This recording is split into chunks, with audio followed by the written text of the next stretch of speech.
अऊज़ु बिल्लाहि मिनश्शैतानिर्रजीम बिस्मिल्लाहिर्रहमानिर्रहीम। सूरह तौबा की एक आयत पढ़ रहा हूँ, आयत नंबर 30। वक़ालतिल यहूदु उज़ैरुन इब्नुल्लाह, और यहूद ने कहा कि उज़ैर अल्लाह के बेटे हैं। वक़ालतिन नसारल मसीह इब्नुल्लाह, और नसारा ने कहा कि मसीह अल्लाह के बेटे हैं। ज़ालिका क़ौलुहुम बिअफ़वाहिहिम, ये उनके अपने मुँह की बातें हैं।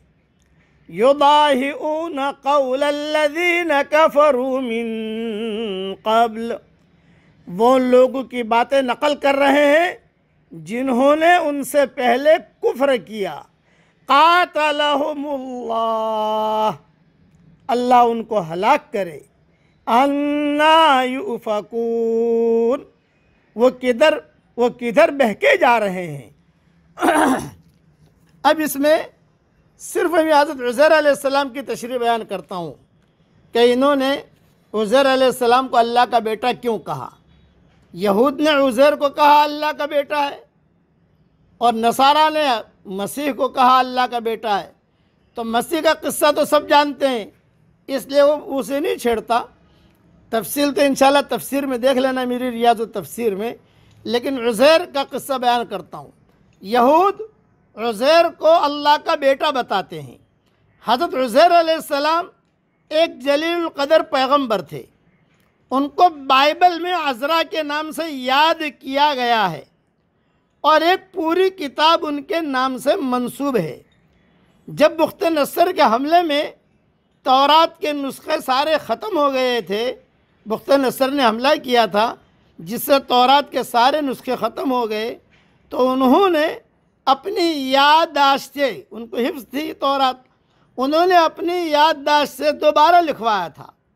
और शायद इसी वजह से बाज़ यहूदी उन्हें अल्लाह का बेटा मानने लगे थे। यहाँ ये वाज़ेह रहे कि उनको बेटा मानने का अक़ीदा सब यहूदियों का नहीं है, बल्कि बाज़ यहूदियों का है जो अरब में भी आबाद थे। अब उनका किस्सा सुन लीजिए। यहूद उज़ैर को अल्लाह का बेटा बताते हैं। अल्लाह इससे पाक और बरतर और बुलंद है कि उसकी औलाद हो। इन लोगों को हज़रत उज़ैर अलैहिस्सलाम की निस्बत ये जो वहम हुआ, उसका किस्सा ये है कि जब अमालिका बनी इसराइल पर गालिब आ गए, उनके उलमा को कत्ल कर दिया, उनके रईसों को कैद कर दिया, और बड़े बड़े उलमा उनको मार मार के जो है डाल दिया, और जितने तौरात के नुस्खे थे उनको भी जला दिया, उनको भी ख़त्म कर दिया। तो उज़ैर अलैहिस्सलाम इल्म के उठ जाने और उलमा के कत्ल हो जाने से और बनी इसराइल की तबाही से सख्त रंजीदा हुए, और अब जो रोना शुरू किया, बहुत रोए हज़रत उज़ैर अलैहिस्सलाम, बहुत रोए। तो इतना रोए कि आँखों से आंसू न थमते थे। रोते रोते पलकें भी झड़ गई। और ये रोए क्यों भाई? बनी इसराइल के इतने उलमा शहीद हो गए। ओहो, तौरात आसमानी किताब थी, ये भी उन्होंने ख़त्म कर दी। जगह जगह से लेकर जहाँ तौरात देखते थे, ये बुख्त नस्र के लोग बनु अमालिका उसको जो है यानी किसी के घर में तौरात मिली, वो घर वाले को मार देते थे और तौरात को भी जला देते थे। जहाँ पता चला कि तौरात है, बस उसका ठिकाना नहीं, उसको उठा लेते थे। इस तरीके से उन्होंने उन पर जुल्म किया था। इस वजह से उज़ैर अलैहिस्सलाम बहुत रोए, पलकें झड़ गई, और बहुत ही रोते रहे। रोते एक दिन मैदान से गुज़र हुआ, और रोते हुए जा रहे थे कि एक औरत एक कब्र के पास बैठी रो रही है और कह रही है, हाय अब मेरे खाने का क्या होगा, मेरे कपड़ों का क्या होगा। उसके शौहर की कब्र थी और वही रो रही थी। तो हज़रत उज़ैर अलैहिस्सलाम उसके पास ठहर गए और उससे फरमाया, उस शख्स से पहले तुझे कौन खिलाता था और कौन पहनाता था? ये तो इसकी कब्र पर आकर रो रही है, इससे पहले तुझे कौन खिलाता था, कौन पहनाता था? तो उसने कहा अल्लाह ताला।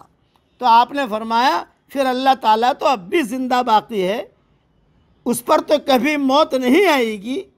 ये सुनकर उस औरत ने हज़रत उज़ैर अलैहिस्सलाम को नसीहत की कि ए उज़ैर, फिर तो ये बता कि बनी इसराइल से पहले उलमा को कौन इल्म सिखाता था? आपने फरमाया अल्लाह ताला। उसने कहा फिर आप ये रोना धोना लेकर क्यों बैठे हैं? बस हज़रत उज़ैर अलैहिस्सलाम समझ गए कि पहले भी अल्लाह ने इल्म उतारा था, अल्लाह ही ने हिफाजत की थी, अल्लाह ही ने उलमा पैदा किए थे। आपको समझ में आ गया कि ये औरत की तरफ से मुझे तंबीह की गई है, ये रब्बानी ग़िज़ा है, अल्लाह की तरफ से मामला है। समझ में आ गया, ये जनाब बारी सुब्हान ताला की तरफ से आपको तंबीह है। फिर जो है आपसे फरमाया गया कि फ़लाँ नहर पर जाकर गुस्ल करो, वहीं 2 रकात नमाज अदा करो, वहाँ तुम्हें एक शख्स मिलेंगे, वो जो कुछ खिलाएं वो खा लो। चुनांचे आप वहीं तशरीफ़ ले गए, नहा कर नमाज अदा की, देखा कि एक शख्स है, कह रहे हैं मुँह खोलो, आपने मुँह खोल दिया। उन्होंने 3 मरतबा कोई चीज़ आपके मुँह में बड़ी सारी डाली। उसी वक्त अल्लाह तबारक व तआला ने आपका सीना खोल दिया और आप तौरात के सबसे बड़े आलिम बन गए। बनी इसराइल में गए, उनसे फरमाया कि मैं तुम्हारे पास तौरात लाया हूँ। उन्होंने कहा आप झूठ बोलने वाले तो न थे, आप झूठ क्यों बोल रहे हैं? तो आपने अपनी उंगली के साथ कलम को लपेट लिया और उसी उंगली से बैक वक्त पूरी तौरात लिख डाली। इधर लोग लड़ाई से लौटे, उनमें उनके उलमा भी वापस आए, तो उन्हें उज़ैर अलैहिस्सलाम की इस बात का इल्म हुआ। ये गए और पहाड़ों और गारों में तौरात शरीफ के जो नुस्खे छुपाए थे वो निकाल लाए। जब बनो अमालिका बुख्तनस्सर तौरात को जब जलाने लगे, ख़त्म करने लगे, तो कुछ नुस्खे उलमा पहाड़ों में छुपाए थे और जंगलों में जाकर छुपाए थे कि जब हालात ठीक होंगे तो हम ये तौरात ले आएंगे। चुनांचे वो गए और उस पर जो है वो जो भी पहाड़ों में नुस्खे छुपाए थे वो निकाल लाए और इन नुस्खों से हज़रत उज़ैर अलैहिस्सलाम के लिखे हुए नुस्खे का मुकाबला किया तो बिल्कुल सही पाया, एक हुरूफ भी आगे पीछे नहीं। इस पर बाद जाहिलों के दिल में शैतान ने वसवसा डाल दिया कि आप अल्लाह के बेटे हैं। इसलिए कुरान में कहा गया कि वक़ालतिल यहूद उज़ैर इब्नुल्लाह। ये पूरी तफसील मैंने बयान कर दी आपको। हज़रत मसीह अलैहिस्सलाम को नसरानी अल्लाह का बेटा कहते थे, उनका वाक़या तो ज़ाहिर है, हर आदमी जानता है, इसलिए मैं उसे बयान नहीं करता। ये सारी तफसीर तो मैंने तफसीर इब्न कसीर से ली है, जिल्द 2 सफ़ा 340। अब पढ़ लीजिए मेरे साथ। अल्लाहुम्मा लकल हम्द हम्दन हम्दा